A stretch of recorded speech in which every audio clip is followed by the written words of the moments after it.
report muna mula sa Mindanao. Sa Mindanao naman, Lakay, pagsisilbi ng warrant sa 8 miyembro ng organized crime group sa Barira, Maguindanao del Norte. Nauwi sa engkwentro, isa ang patay. RH19, June Di Makutak sa detalye. June.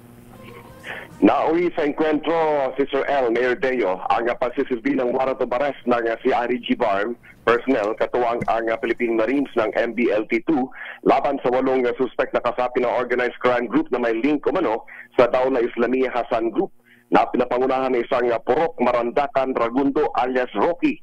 Nabatid na alas 5 ng umaga, pinasok ng Joint Elements sa kinaroroonan ng mga suspect sa bahagi ng Sitio Dulayap, Barangay Panggao, Barira, Maguindanao del Norte Province. Sa pahayag mula kay Marine Battalion Landing Team 2 Commanding Officer Lieutenant Colonel John de la Cruz, layunin nila ay suportahan lang ang CIDG Barm papasok sa area, subalit pinaputukan umano sila ng grupo na nakaabang na sa area. Gumanti na rin ng putok ang Joint Elements sa taganap ang enkwentro at sa ilang minuto pa'y umatras sa mga armado at naghagis pa ng granada sa posisyon ng government troops habang tumatakas.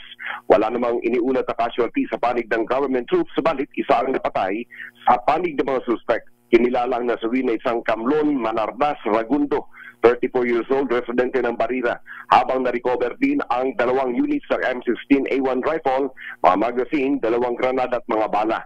Inihayag ni 1st Marine Brigade Commander Brigadier General Romulo Quemado II na ang grupong hinahabol ay may kugnayan sa iba't ibang krimen sa Matanog, Barira, Parang, Sultan Mastura at Buldon sa probinsya ng Maguindanao del Norte at Cotabato City. Tulad na lamang umano ng gun for hire, robbery with violence at magpapalusot ng illegal drugs.